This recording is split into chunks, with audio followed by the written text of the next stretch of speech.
Hi friends, welcome to Vidya's life style. இன்றைக்கி நம்ம வீடியோவில் புது மண் சட்டியில் வெண்டைக்காய் காரக்குழம்பு எப்படி வைக்கிறதுன்னு பார்க்கலாமா? வாங்க வீடியோக்குள்ளே போகலாம். புது மண் சட்டியில் வெண்டைக்காய் காரக்குழம்பு வச்சுக்கலாமா?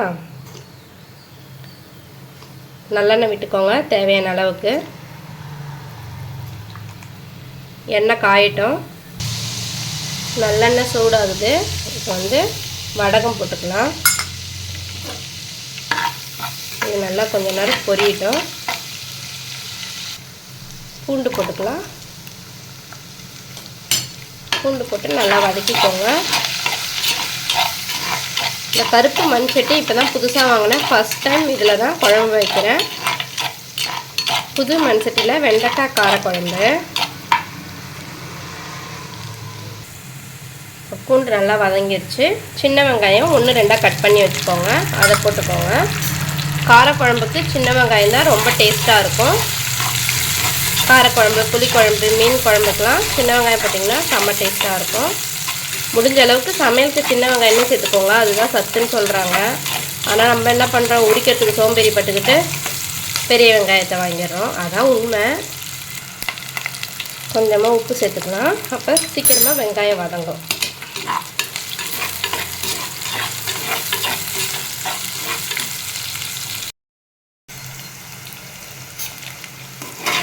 வெங்காயம் நல்லா வதங்கிடுச்சு. நான் 2 தக்காளி எடுத்து அரைச்சி வச்சுருக்கேன். அதை சேர்த்துக்கலாம். இதையும் சேர்த்து நல்லா வதக்கிக்கோங்க. இந்த வடகம் போட்டு குழம்பு வைக்கும்போது செம்ம வாசனையாக இருக்குது.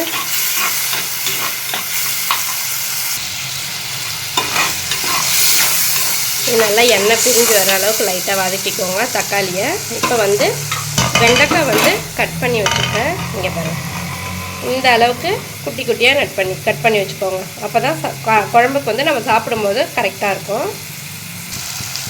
இப்போ நம்ம வெண்டைக்காய் சேர்த்துக்கலாம். சில பேர் எண்ணெய் விட்டு வதக்கிட்டு சேர்ப்பாங்க. அது சாம்பார் வைக்கிறதுக்கு நல்லாயிருக்கும். நம்ம இப்போ இது எண்ணெயிலே தானே போட்டு வதக்குறோம். அதனால் அந்த பிசு பிசுப்பு தன்மைலாம் இருக்காது.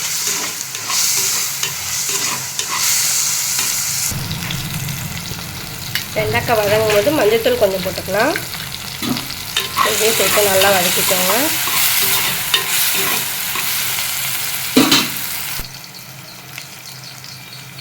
வீட்டில் அரைச்ச குழம்பு மிளகாத்தூள் சேர்த்துக்கலாம். நான் ஒரு 2 ஸ்பூன் சேர்த்துக்கிறேன்.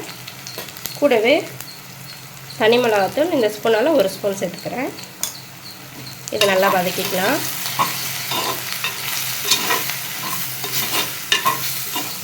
இது கூட கத்திரிக்காய் கூட போட்டுக்கலாம், நல்லா தான் இருக்கும்.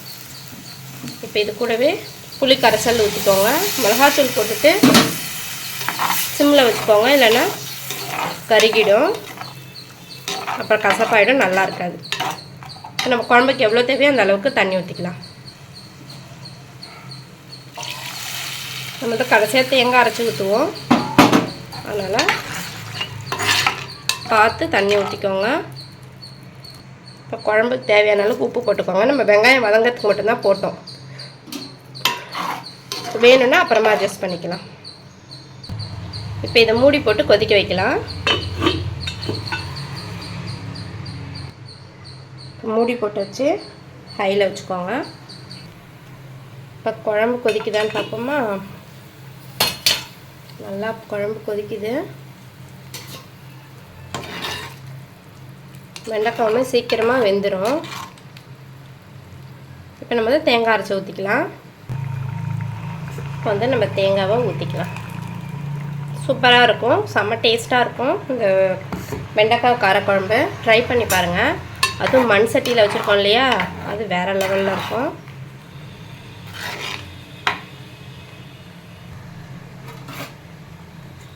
இப்போ இன்னும் கொஞ்சோண்டு மிக்ஸி ஜார் அதுக்கு அப்படியே தண்ணி ஊற்றி அதில் கொஞ்சம் போட்டுக்கலாம்.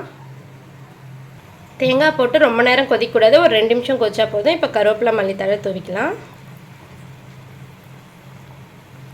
போட்டு நல்லா கலந்து விட்டுக்கோங்க. சூப்பரான வெண்டைக்காய் காரக்குழம்பு ரெடி ஆயிடுச்சு. இது கூட பீன்ஸ் கேரட் பொரியல், முட்டைகோஸ் கூட்டு, முட்டைகோஸ் பொரியல், ஒரு ஆம்லேட்டு எது வச்சு சாப்பிட்டா, ஒரு அப்பளம் வச்சு சாப்பிட்டா கூட செம்ம டேஸ்ட்டாக இருக்கும்.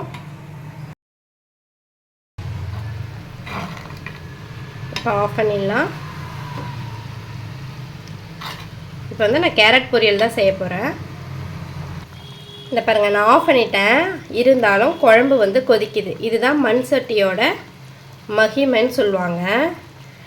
ஆஃப் பண்ணாலும் குழம்பு வந்து கொஞ்சம் நேரம் கொதிச்சிக்கிட்டே இருக்கும். இங்கே பாருங்கள், நான் ஆஃப் பண்ணிட்டேன். ஆனால் குழம்பு கொதிக்குது. வெண்டைக்காய் புளிக்குழம்பு காரக்குழம்பு வச்சுட்டோம் இல்லையா? இப்போ வந்துட்டு கேரட் பொரியல் பண்ணுறதுக்கு எண்ணெய் விட்டுருக்கேன். எண்ணெய் சூடானது கடுகும் கடலைப்பருப்பும் போட்டுட்டேன். கேமரா ஆன் பண்ண மறந்துட்டேன். கடுகு கடலைப்பருப்பு இது லைட்டாக கோல்டன் ப்ரௌன் ஆகணும்.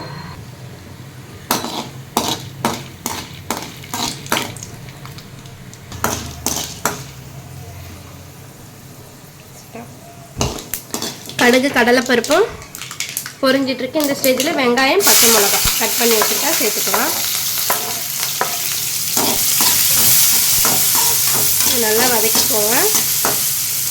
வெங்காயம் வதங்கிறதுக்கு வந்து உப்பு போட்டுக்கலாம். இவ்வளோ நேரம் நானாகவே வீடியோ எடுத்துகிட்டு இருந்தேன். இப்போ ஸ்கூல் விட்டு என் பையன் வந்துட்டான். அதான் அவனுக்கு இது வீடியோ எடுக்க சொல்லிவிட்டு நான் சமைச்சிட்ருக்கேன். அவங்களுக்கு எக்ஸாம் நடந்துகிட்ருக்கு ஃப்ரெண்ட்ஸ். நாளையோட வந்து ரைட்டிங் எக்ஸாம் முடியுது. அதுக்கப்புறம் 15th அன்னைக்கு வந்துட்டு MIGK ரீடிங், அவ்வளோதான். அதுக்கப்புறம் முடிஞ்சிருச்சுன்னா இந்த 2 தொல்லைங்களையும் வச்சுக்கிட்டு என்ன பண்ண போகிறேன்னு தெரியல. மே மாதம் ஸ்கூல் ஆரம்பிக்கிற வரைக்கும். ஏன்னா செம்ம அட்டகாசம் 2 பேரும். கருவேப்பிலை போட்டுக்கலாம். உனக்கு தொல்லையா? அப்புறம் செம்ம அட்டகாசம் பண்ணுறீங்களே. எங்கேயாவது ஒழுங்காக உட்காந்து விளையாடுவீங்களா? ஆயா வீட்டுக்கு போய்ட்டு ஆயா வீட்டுக்கு போவேன். வெங்காயம் நல்லா கொஞ்சம் வதங்கினதும் கேரட் எடுத்து வச்சுருக்கேன், இதையும் சேர்த்துக்கலாம்.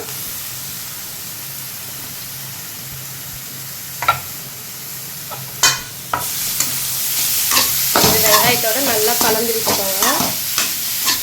அடுத்த மாதம் மே 4ஆம் தேதி எங்கள் ஊரில் திருவிழா ஃப்ரெண்ட்ஸ். காப்பு கட்டுறாங்க. நாங்கள் வந்து மொத்தம் 11 நாள் திருவிழா வரும். நாங்கள் வந்து 4th டே தான் போவோம் எப்பயுமே. போன வருஷம் மட்டும் லீவு சீக்கிரமாக விட்டாங்கன்னு ஃபஸ்ட்டு திருவிழாக்கே போயிட்டோம். இந்த வாட்டி ஃபஸ்ட்டு திருவிழாக்கே போய் ஆகணும்னு ஒரே அடம் சண்டை. இந்த வீடியோ பிடிச்சிருந்தா லைக் பண்ணுங்கள், ஷேர் பண்ணுங்கள், கமெண்ட் பண்ணுங்கள். கேரட் நல்லா வதக்கிக்கோங்க.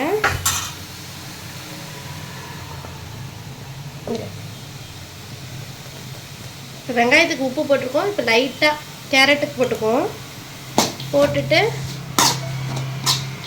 நல்லா கலந்து விட்டுக்கோங்க. மஞ்சத்தூள் வேணும்னா சேர்த்துக்கோங்க. ஏன்னா என் கேரட்டே கலர்ஃபுல்லாக தான் இருக்குது. சிம்மில் வச்சிட்றேன். சிம்மில் வச்சுட்டு அப்பப்போ கிளறி விட்டுக்கோங்க. கடைசியாக தேங்காய் துருவல் போட்டுக்கலாம். இங்கே சாதம் வெந்துட்டுருக்கு ஃப்ரெண்ட்ஸ். இதோ இங்கே பொரியல் ரெடி ஆயிடுச்சு. மூடி போட்டிருந்தேன் இல்லையா? அப்பப்போ கிண்டி விட்டுட்டு இறக்கிட வேண்டியதான். இப்போ இதோடையே சாதம் போட்டு கிளறினீங்கன்னா கேரட் சாதம் ரெடி ஆகிடும். அது டிஃபன் பாக்ஸ் லஞ்ச் பாக்ஸ்லாம் கொடுத்து விடலாம். இப்போ வந்து பொரியல்ன்றதால கொஞ்சமாக தேங்காய் துருவல் போட்டுக்கிறேன். அவ்வளோதான். சூப்பரான கேரட் பொரியல், வெண்டைக்காய் காரக்குழம்பு,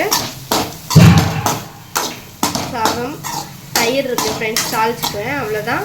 உங்கள் வீட்டில் என்ன லஞ்சுன்னு கமெண்ட்டில் சொல்லுங்கள். அவ்வளோதான் ஃப்ரெண்ட்ஸ். கேரட் பொரியல் ரெடி ஆகிடுச்சு. நான் ஆஃப் பண்ணிடுறேன் ஃப்ரெண்ட்ஸ். இப்போ சாப்பாடெலாம் ரெடி ஆயிடுச்சு. வெண்டைக்காய் காரக்குழம்பு, தயிர், நல்லா கெட்டியான தயிர், கேரட் பொரியல், சுட சுட சாதம். உங்கள் வீட்டில் என்ன லஞ்சுன்னு மறக்காமல் கமெண்ட்டில் சொல்லுங்கள். இப்போ சாப்பாடு போட்டுக்கலாமா? நல்லா சூடாக இருக்குது.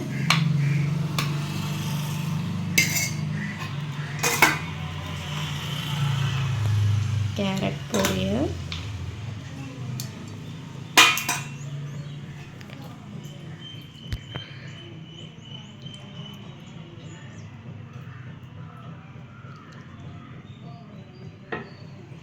அவ்வளோதான் ஃப்ரெண்ட்ஸ். இந்த வீடியோ உங்களுக்கு பிடிச்சிருந்தா லைக் பண்ணுங்கள், ஷேர் பண்ணுங்கள், கமெண்ட் பண்ணுங்கள். மறக்காமல் சப்ஸ்கிரைப்